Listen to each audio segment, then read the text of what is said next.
안녕하세요, 여러분. 오늘은 7월 27일입니다. 오늘 여러분들과 나누고 싶은 책은요, 김세희 님의 혼자 있는 새벽 4시의 힘. 부제는 내 안에 잠든 가능성을 깨우는 시간이라는 책입니다. 이분은 직장을 다니시면서 새벽 4시에 일어나서 독서를 하시고 자신이 원하는 바를 이루신 분이시죠. 어떻게 이렇게 새벽 4시에 일어나서 본인이 하고 싶은 일을 하고 또 본인이 원하는 일을 성취했는지 우리 잠시 그 책의 일부분을 보면서 알아보도록 하겠습니다. 내 삶의 주인이 되는 시간. 10년 동안 직장을 다니며 결혼을 하고 아이를 키웠다. 모두 그렇게 사는 줄 알았다. 아침 7시에 일어나 30분 만에 출근 준비를 끝내고 매일 아침 아이를 봐주러 오시는 부모님께 죄송한 마음을 안고 집을 나서곤 했다. 출근길은 왜 항상 밀리는 건지 행여 지각할세라 조마조마해하며 직장으로 향했다. 출근 시간 5분 전에 겨우 도착해서 헐떡거리는 숨을 가라앉히고 팀장님의 눈치를 봤다. 그렇게 겨우겨우 퇴근 시간까지 버티고 또다시 밀리는 차 안에서 전쟁을 치르고 집으로 들어서면 종일 엄마를 기다려온 아이들이 엄마 놀아줘 하며 품에 뛰어들었다. 옷만 얼른 갈아입고 부모님을 배웅한 뒤 아이들 저녁을 먹이고 집을 정리하다 보면 어느새 9시. 아이들에게 책을 읽어주고 지쳐 쓰러지면 다시 아침 7시였다. 그렇게 10년을 살다 보니 나를 위한 시간이 단 1분도 없다는 것을 알게 되었다. 주부들도 자기만의 시간이 없기는 마찬가지다. 새벽같이 일어나 아침을 차리고 준비물을 챙겨 아이들을 어린이집과 학교에 서둘러 보낸다. 모두가 떠난 집에서 덩그러니 앉아 잠시 쉬려고 하는데 빨래가 수북히 쌓여있는 게 눈에 들어온다. 다시 종종 걸음으로 어지러운 집을 조금씩 정리하다 보면 오후 3시 아이들이 올 시간이다. 나는 다 그렇게 사는 줄 알았다. 나는 엄마니까 이런 건 감수해야 해 하며 마음을 다잡았다. 하지만 그런 마음도 10년이 지나 어느 순간 참지 못하고 폭발하는 순간이 왔다. 왜 나만 힘들어야 하는 걸까? 똑같이 회사 다니는데 왜 내가 다 해야 하지? 그동안 쌓였던 불만들이 주체할 수 없을 정도로 터져나왔고 가만히 있어도 눈물이 났다. 처음에는 모든 원망을 남편을 향했다.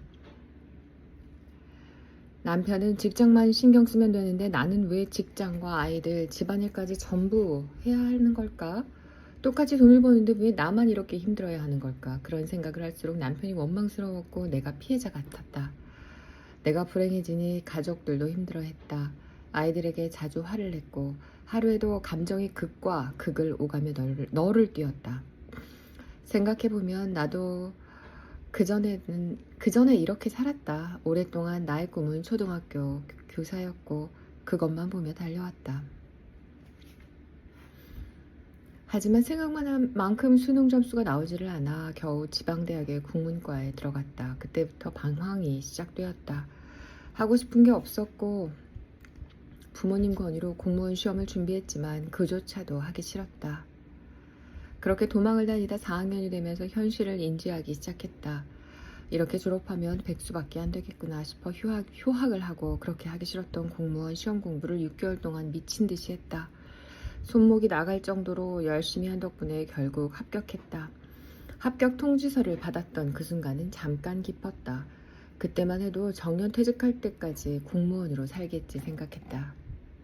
하지만 환상은 곧 깨졌다. 본격적인 업무를 시작한 그 순간부터 고난의 연속이었다. 좀처럼 바뀌지 않는 조직에 항상 나를 맞춰야 했다. 정말 열심히 한다고 생각했지만 죄 없는 내게 민원인은 무턱대고 화를 냈다. 자존감이 바닥을 치기 시작했다. 하지만 도저히 벗어날 방법이 없다고 생각했다. 그랬던 내가 다시 꿈을 꿀 수 있었던 것은 새벽 시간을 통해서였다. 더 이상 이렇게 살지 않기로 했다. 공무원들은 매년 인사철이 되면 종이 한 장에 의해 원하지도 않는 부서로 옮겨진다. 나라는 존재는 세상에 유일하며 소중한데 회사에서는 그렇지 않다. 언제든 대체될 수 있는 존재다. 그렇게 직장에서 나의 존재 가치를 알고 난 후부터는 더 이상 의욕이 생기지 않았다. 아무리 열심히 해도 언제든 대체될 수 있는 사람일 뿐이었다. 점점 나 자신이 쓸모없는 사람처럼 느껴졌다. 그런 감정을 달래기 위해 월급을 받으면 좋은 옷도 사입고 비싼 레스토랑에서 밥도 먹었다. 하지만 그때만 잠시 즐거웠고 나의 존재는 여전히 가치가 없는 것 같았다. 더 이상 이렇게 살아서는 안 된다고 생각했다. 회사의 일이 아닌 나만의 무언가를 해봐야겠다고 결심했다. 그런데 도저히 시간이 없었다. 출퇴근 시간을 쪼개고 밥 먹는 시간을 줄여도 뭔가를 할 수 있는 시간이 도통 나지 않았다. 언제 시간을 낼 수 있을지 고민하니 새벽 시간이 유일했다. 남들보다 일찍 하루를 시작하면 3시간 정도는 낼 수 있을 것 같았다. 그렇게 내 인생에도 변화가 조금씩 꿈틀대기 시작했다. 새벽에 일어나 나의 제2의 인생을 위한 기획을 하기 시작했다. 누군가에게는 20대, 30대는 다시 돌아가고 싶은 찬란한 젊은 날일 수도 있지만 내 20대와 30대는 후회되는 일들이 참 많았다. 별 생각 없이 20대는 그냥 놀았다. 그리고 24살 때 공무원 시험에 합격하고서는 더 이상 나를 위한 발전의 시간 없이 현실에 안주해버렸다. 30대 때는 아이를 키우면서 직장을 다니느라 나를 위한 시간을 가질 수 없었다. 이건 변명일 수 있다. 지금 생각하면 얼마든지 공부할 시간을 확보할 수 있었지만 그러려고 하지 않았다. 아마 나뿐만 아니라 많은 사람들이 그렇게 보낸 시절을 후회하고 있을 것이다. 하지만 지금도 좋다. 언제든 만회할 수 있다. 당신이 새벽에 일찍 일어날 수만 있다면 말이다. 새벽 시간은 내 인생에 덤으로 주어지는 시간이다. 저녁의 삶을 줄이고 조금만 더 일찍 자고 일찍 일어나면 덤으로 주어지는 그 시간을 가질 수 있다. 그 시간을 통해 잃어버린 2030의 시간을 만회하고 내가 바라는 인생을 재설계할 수 있다.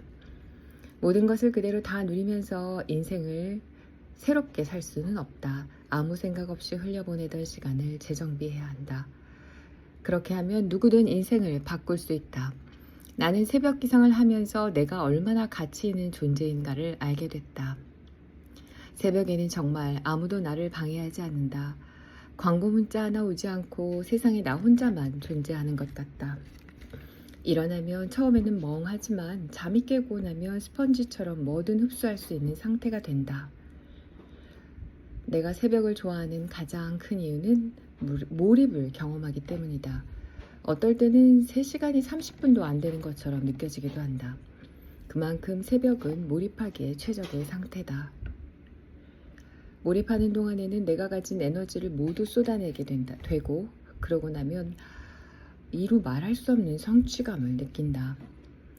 평소에 잘 풀리지 않던 문제들도 새벽 시간에 몰입해서 하면 정말 쉽게 풀리는 경우가 많다. 그래서 나는 새벽 시간이 좋다. 어떤 시간과도 비교 불가 시간이다. 나는 이 새벽의 시간을 만끽하기 위해 매일 저녁부터 기상을 준비한다. 이른 저녁을 먹고 최대한 조용하게 보낸다. 그러면 일찍 잠들 수 있고 숙면할 수 있다. 저녁마다 공을 들여 얻은 새벽 시간은 100억을 준다 해도 바꿀 수 없을 정도로 귀하고 소중하다. 그렇게 새벽 시간을 보내고 출근하면 나도 모르게 활기가 넘치곤 했다. 사람들은 내게 이런 말을 자주 했다. 어쩌면 그렇게 매일 활기가 넘치세요? 그 말을 듣고 주변을 둘러보면 동료들은 모두 무표정에 피로에 찌들어 있다. 나만 혼자 방실방실 웃고 있었다. 왜 이렇게 차이가 날까를 생각해보니 새벽 기상 때문이었다. 매일 새벽에 일어나 딱 3시간 가장 중요한 일을 끝마치고 회사로 출근한다. 3시간 동안 내 삶의 주인으로 마음껏 살다가 회사로 가는 것이다. 이때부터는 남을 위해 일하지만 예전처럼 억울하지 않다. 나의 하루 중 가장 양질의 시간을 나를 위해 쓰고 출근하기 때문이다. 회사 사람들 몰래, 가족들 몰래 나만의 무언가를 하고 있다는 느낌. 당장 명확한 미래가 보이지 않아도 그 느낌만으로 힘든 삶을 버틸 수 있었다. 네, 저 이분의 책을 읽고 굉장히 느낀 바가 많은데요. 자신의 시간을 위해서 정말 그 새벽을 활용했다는 거, 그리고 또 삶을 재정비하기 위한 용기를 냈다는 점, 그리고 또 성취했다는 점. 자, 여러분은 스스로의 삶을 변화시키기 위해서 어떤 노력을 하고 계시나요? 우리 다 같이 생각해보는 시간이 되면 좋겠습니다. 감사합니다.